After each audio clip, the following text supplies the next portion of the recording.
really going to start off by looking at a single Gaussian peak and learn quantitatively what information it gives us. But more importantly is what happens when you have two Gaussian peaks and they get closer and closer and closer together. Now, you don't want that to happen experimentally. You want to pull them apart. But we have to understand what happens as two peaks, which are nice and perfectly Gaussian, start to overlap with one another. So that's what we're going to be talking about here for quite a couple of days. So we're going to start off by looking at the impact of sigma. Sigma is the square root of the variance of the peak. It's the standard deviation of the peak. It's also the width of the peak. Sigma squared, the variance, is the square of the width of the peak. That's just the way the language works out. We're going to look at the impact of the number of tubes or the number of plates in the column or the Craig machine or whatever you want to call it. Then we're going to look at the area under a single Gaussian peak and understand how that area builds up as you move across a peak. Then we'll get into some basic issues related to resolution.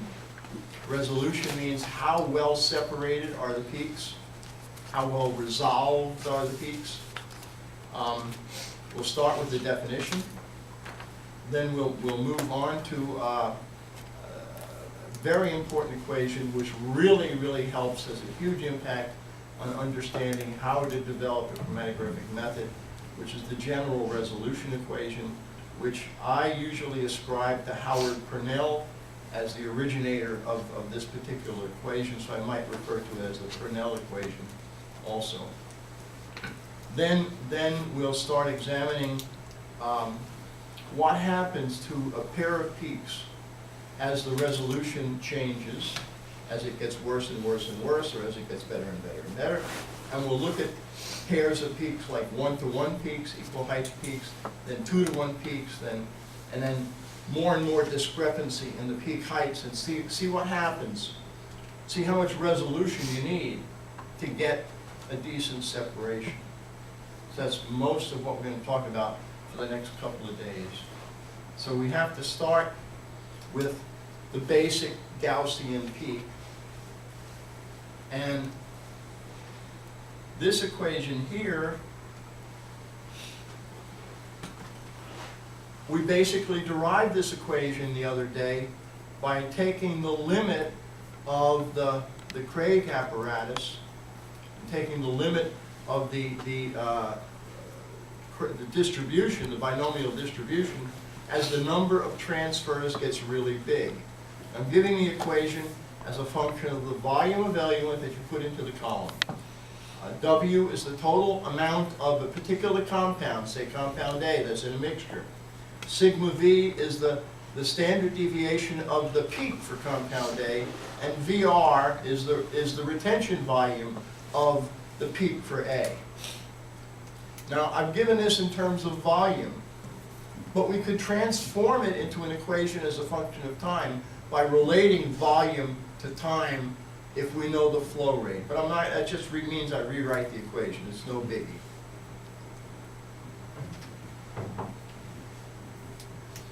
We're also going to look at things in terms of the number of tubes or plates on a column, and according to the plate model, that will work out to be N, which is the ratio, is the square of the ratio of the retention volume to the standard deviation of the peak in the same units, therefore in volume units. But I can look at N as any pair of numbers I want as long as they have the right units. So it can be volume, retention volume, over the standard deviation in volume units, or the retention time over the standard deviation in time units. In the old days, when we didn't have computers, we often measured the volume in inches of chart paper. As long as you use the same units, you can calculate n by this formula.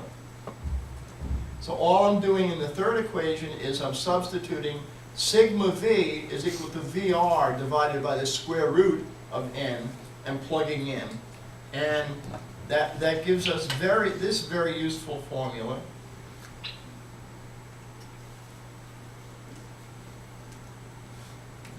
Okay, now I'm going to come back to this equation in a second, this last equation in a second. Let's look at a plot of the equation. Okay, here's a Gaussian peak. And we're going to talk about all of the characteristics of the Gaussian peak.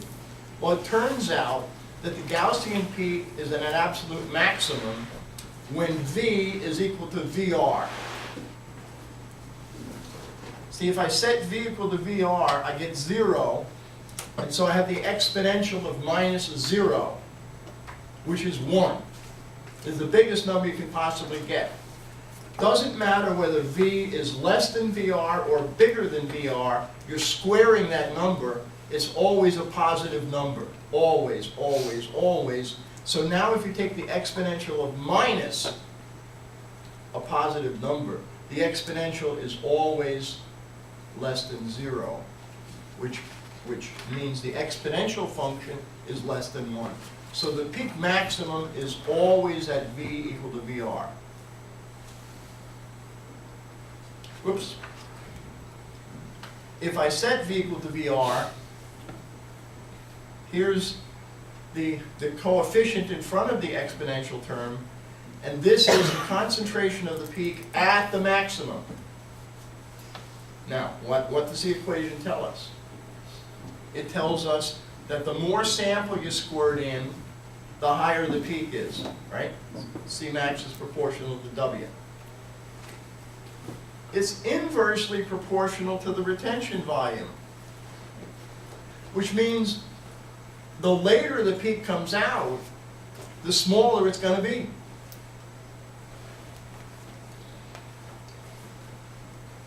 It's also related to the square root of the number of plates on the column, where the n is in the numerator. So now, if you have two columns that are identical except one has more theoretical plates, n is also the number of theoretical plates, one has more plates than the other, the column that has more plates is going to give you a bigger peak.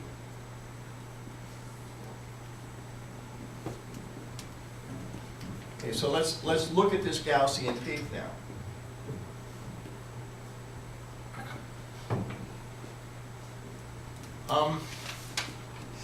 This is an important little chart. It says that the area under the peak, if you were to start integrating the peak here at V minus VR equal to 3 sigma, and then stop integrating the peak over here, where V minus VR is again equal to 3 sigma, you would recover 99.7% of the maximum peak area. I don't know what the answer is if you go from -4 to +4 sigma, but it's closer to 100%. It's like 99.9 something percent. Okay? As you move in and you integrate from -2 to +2, you only get 95.5% of the total area. And then if you go from -1 to +1, you only get 68.3% of the peak area. So what do you think you should set for the integration limits on a peak to recover the peak? 1 sigma on either side? I don't think so. 2 sigmas? 95.5 is not so bad. Not so bad. But really, I think to talk about quantitation, you're looking at it at the 3 sigma limits. The 4 sigma limits, the difference from 100% is so small that within experimental random error, there's no. So So there's no point in making your integration window go from -4 sigma to +4 sigma. That's just a waste. And what you're doing when you do that is you're acquiring baseline noise. And you don't want to acquire baseline noise. Okay, fact number one. Fact number two. If you look at the shape of the curve, there is an inflection point at exactly 1 sigma unit before the peak maximum and exactly 1 sigma unit after the peak maximum.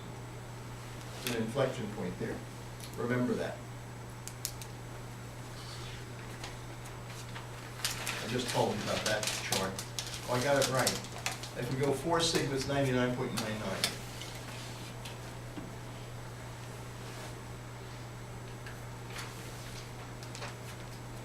Okay.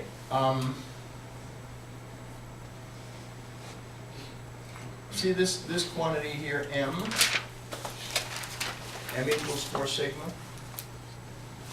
M is what's referred to as the baseline peak width. The baseline peak width.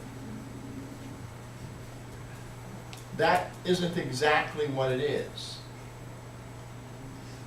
In order to get M, what you do is you draw a tangent to each side of the curve where the tangent is tangent to the curve at each inflection point. So it's tangent here and it's tangent here. You take those tangent lines and you extrapolate them back until they penetrate the baseline. And what you'll find is that the one on the left penetrates the baseline at -2 sigma, exactly -2 sigma, and the one on the right penetrates the baseline at exactly +2 sigma. So if we're going from -2 sigma to +2 sigma, the width is obviously 4 sigma. This definition is very important because it plays into how we define resolution. So you need to know what M means. Okay, let's proceed onwards. Now let's look at the effect of sigma on the peak. So I'm keeping everything constant. I'm leaving the retention volume alone. I'm leaving the plate. I'm leaving the mass of sample I'm injecting alone. And all I'm doing is playing with sigma. And I'm going to take sigma from a value of 2.5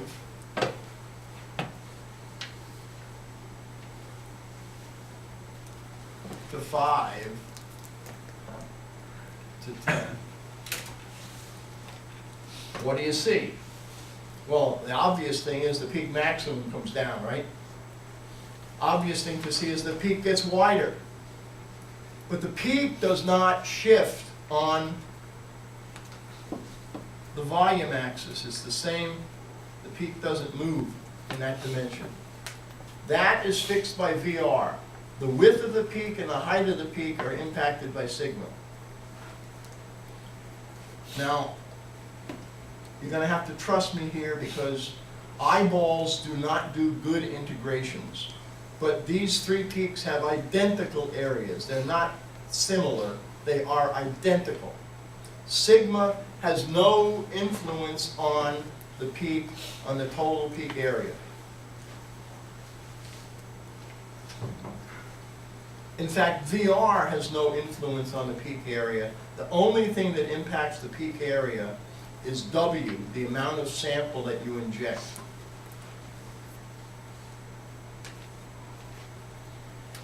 Now, let's look at our first chromatogram. Suppose I say that all of my peaks have the same number of plates, N, 250, and I'm going to inject the same amount of each sample, and my detector responds the same to each sample. And I'm going to keep the peak separation, the VR, I'm going to keep that the same. but I'm going to simply increase VR.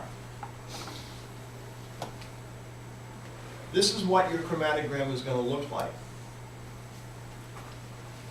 The first peak, the earliest peak, is narrow and it's pretty high. There's the same amount in each peak. The areas are all the same. You have to trust me. The second peak is a little broader and it's not so high. And the third peak is broader yet and it's not so high. And this is reflecting and is broader. So as you move out, the peaks become less high and they get wider. And that is an immediate consequence of this Cmax equation, and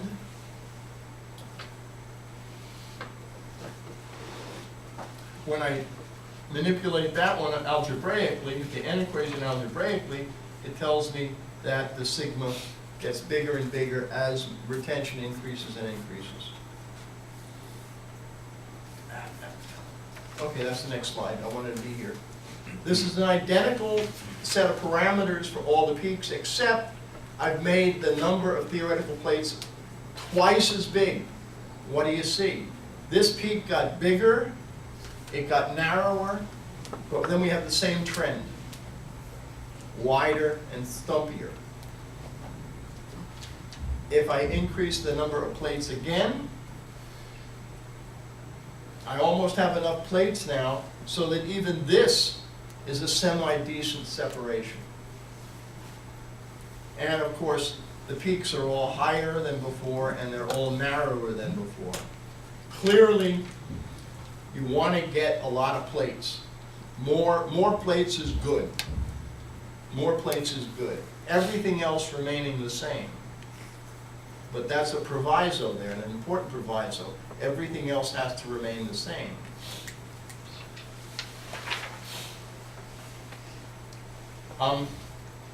So let me summarize a few of the things I've said already. There's an inflection point, 1 sigma unit on either side of the peak maximum, which means that the width of the chromatogram inflection point to inflection point is 2 sigmas.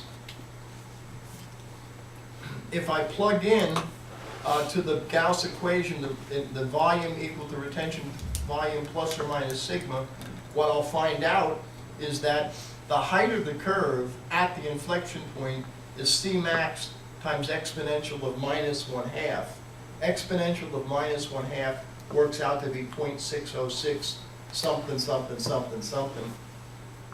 But 0.606 is certainly good enough for government work. Okay? Now, 0.606.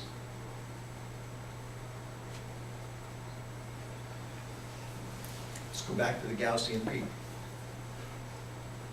There's another quantity that we often use to measure the peak width, and that's the peak width at 1/2 the maximum peak height. So that's obtained by going exactly up to the 1/2 point on the left, 1/2 point on the right, and measuring the distance between those. That is obviously slightly below the inflection points, because the inflection points are at 0.606, whereas the peak width is at 1/2, which is more like there. So the peak width at the half height is a little wider than 2 sigma units. And we can actually derive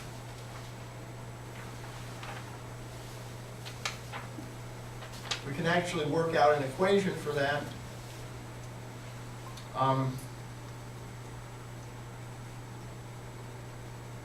And somehow or other I forgot to do it. But it works out to be 2.345 times the width of the peak. The derivation's in my notes. You should take a look at the derivation. It's not hard, it's just algebra, basically. So now we have to move on to a more important subject, and that's the area under the peak.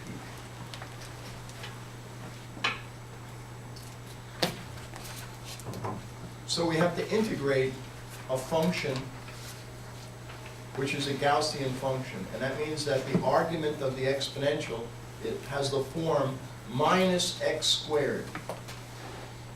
It turns out that there is a perfectly well-behaved, well-known mathematical function that allows you to look up the numerical value of the integral of the Gaussian function. And this function is known as the error function, and it's always written as ERF.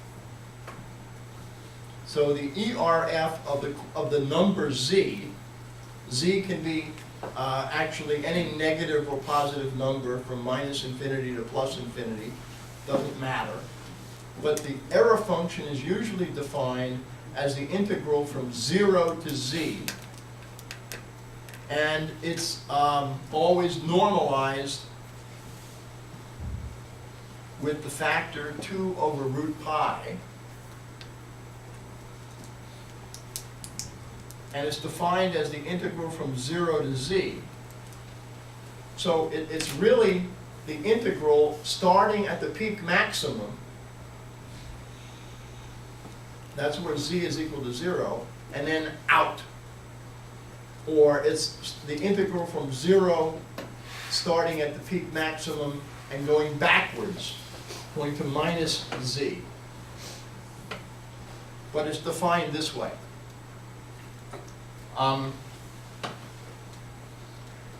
There are tables of this function. Excel supports this function.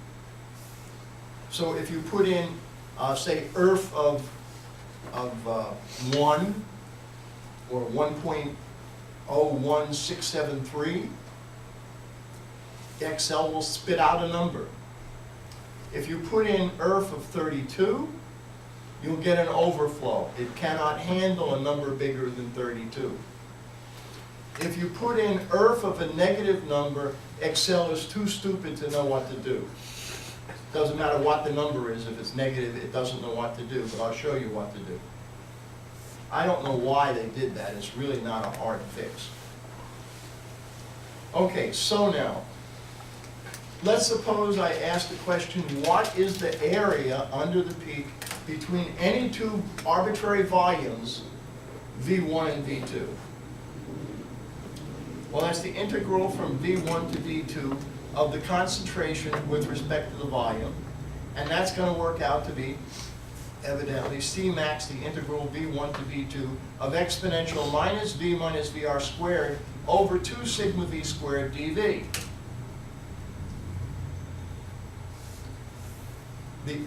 The argument of the integral is obviously somehow related to the error function, because it's exponential minus something squared. So we have to put that into the form of the definition of the error function. So we're going to have to define the argument properly. But if you do the argument properly, you can calculate the area from the retention volume to any volume you want. This can be a volume after the peak maximum or a volume before the peak maximum. But if it's a volume before the peak maximum, you're going to have to deal with an error function of a negative number, which is perfectly well defined, except Excel doesn't know what to do. But it turns out to be quite simple. So the area from VR to V, if V is greater than VR, is W over 2.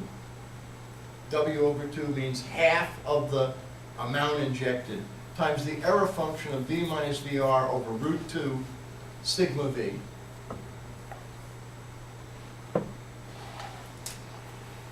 And using this equation, we can generalize and work and determine the area between any V1 and any V2. We don't have to use VR. And that turns out to be, that's right. That turns out to be W over 2 ERF V2 minus VR over root 2 pi sigma V, ERF of VR minus V1 over root 2 pi sigma V.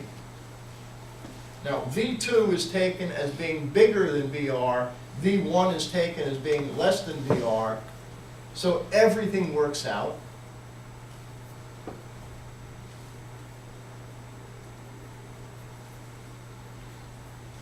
The largest possible value of this is 1. The largest possible value of this is 1. 1 plus 1 is 2z. And there is a 2z. So the area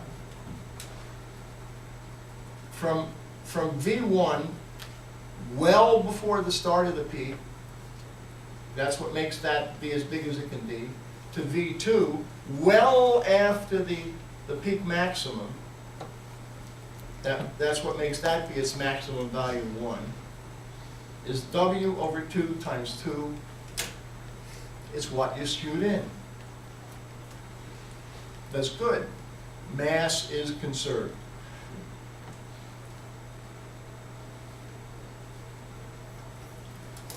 Now we can plot that function. So if we start way over here, which is 4 sigma units before the peak maximum, the area is 0. I mean, it's like 0.00001 or something like that.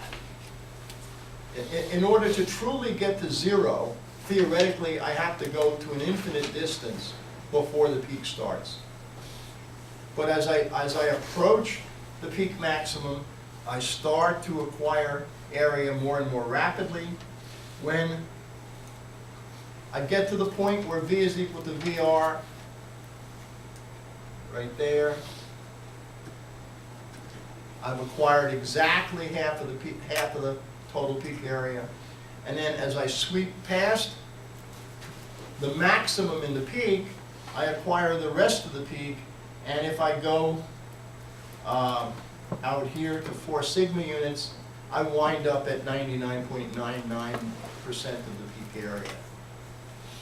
So this does exactly what we expect. And certainly, if you're integrating a perfectly Gaussian peak, you're going to get half the peak area if you stop at the peak maximum. That makes sense, right? The Gaussian peak is symmetric about VR. So half of its area has to be before it, and half of it has to come after it. That's all there is to it. Here are some error function numbers for you to play with sometime if you want. Go to Excel and see what they put out. I quit after 2 decimals. You can get 6, 10, 16, 32 decimals, whatever you want. ERF of 0, well, the integral from 0 to 0, does it matter what the function is? It's 0.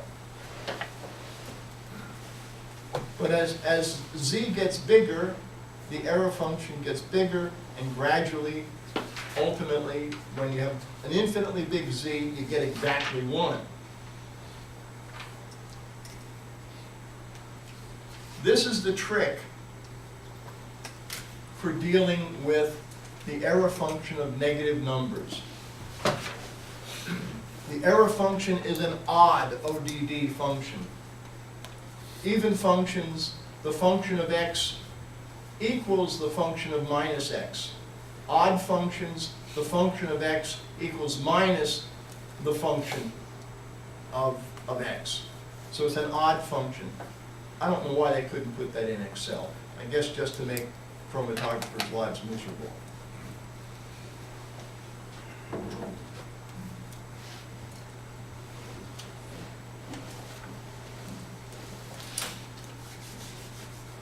Now the fun and game starts. That's really everything you could possibly want to know about one Gaussian peak. But what we really need to know about is pairs of Gaussian peaks. What happens when What I'm doing here in this slide is I've got two peaks. The two peaks are identical. They have the same width, and they have the same amount of material, the same W in them, but I've got different retention volumes. I'm going to leave one retention volume alone, and I'm going to change the other retention volume, and I'm going to make the other retention volume bigger and bigger and bigger. This is what you're going to see if the two retention volumes don't have much difference. You're going to see a single peak. It's going to come up, and it may even go flat, and then it'll go back down. You're not going to see a minimum between them if they're close enough together. Now, keeping everything the same, sigmas are the same, the amount is the same, I'm going to move the more retained peak out a little bit and make the separation a little better. You're then going to see this situation. You're going to have somewhat of a valley develop between them. You'll be able to see two peak maxima. The maxima may or may not be really, really close to where the maxima would be if they were perfectly well isolated peaks. If they were really narrow peaks, for instance. And then if I move the second peak further out again, I'm going to wind up in this situation. Now, I haven't moved it out so far yet, though, that I've gotten to a situation that we call baseline separation. Baseline separation occurs when the first peak, the two peaks are far enough apart so that the first peak comes all the way down and just touches the baseline before it goes back, before the second peak starts to pull the picture back up again.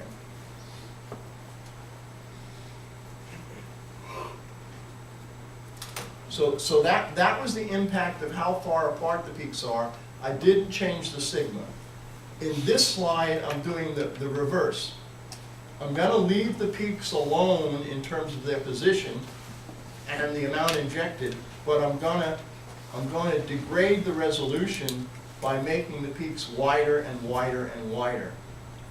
So we're going to start in this situation here. We got a really nice peak. The peaks are far enough apart, and each is narrow enough so that I get a nice little stretch of baseline between them. This is really what you're after when you're doing chromatography. You don't want a mile of baseline between them, because that's wasted time. But you definitely want to see baseline between your peaks. Assuredly, when you're quantifying the peaks by measuring the area underneath them and integrating them, you definitely want to get to baseline, if you possibly can. Now, if I make the peaks a little wider, well, actually a good bit wider, because that drop in height was pretty big. But if I make them wider, then I get to this situation where the valley doesn't get all the way down to baseline. And then if I go further and make them wider again, I have this very, very shallow valley. And if I made them wider, you wouldn't even see the valley. It'd come up, it'd sort of do a plateau, and then it would come back down. It'd only be one maximum.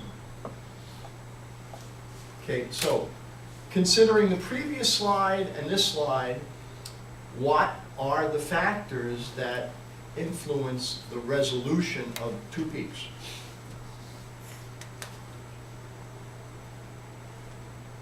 Peak width? Yes, the individual peak width influences the resolution. What else influences the resolution? Retention volume. How far apart the peaks are, their retention volumes. Those are the only two things that influence the peak resolution. The amount of sample injected, at least for equal sized peaks, does not influence how well resolved peaks are. The absolute values of the retention volumes don't matter. It's the difference in the retention volumes or retention times or retention distances in TLC, which we still measure with rulers. Although there are automatic TLC scanners now. Okay, so how we define resolution had better reflect the difference in retention relative to the peak width. Now, this is here to remind you to read this paper. I don't think that's right.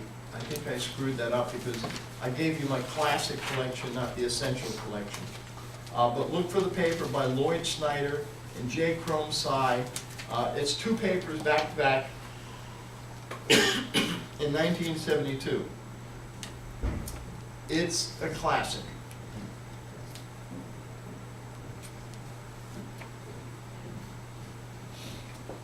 And it's going to cover what do peaks look like when they're not properly separated. All I'm going to be able to do today for you is give you the internationally accepted definition of resolution. Okay, this is IUPAC.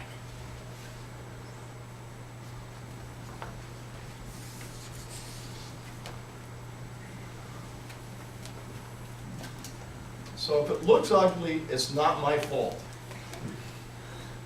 But resolution, which is written either as a capital R and also as a R with a subscript S, is defined as the difference in the retention property of the better retained peak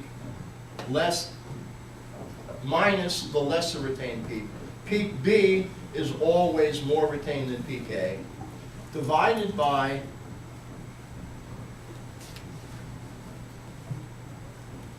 MA plus MB, where M is the baseline width of the peaks. And so MA is for sigma A and MB is for sigma B.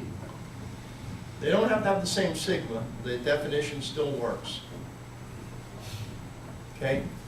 This is the central idea of resolution. It's the difference in retention relative to the peak widths. Okay? Critical. This equation you memorize.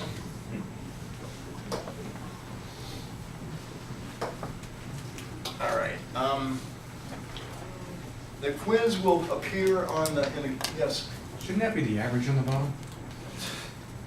Oh, damn. Thanks, Robert. It's 2 times the difference in the volumes, and Robert's entirely right, because that's the equivalent to dividing the bottom by 2, which is the average of 2. Thank you.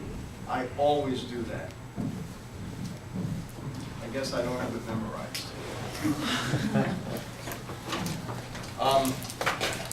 The quiz answer will appear in the Google folder today. And I'll probably make some additional problem assignments in the next chapter in the notes. And you've got to start reading the Snyder papers tonight, because the 2 of them taken together are pretty long. They're pretty long. And they're pretty detailed.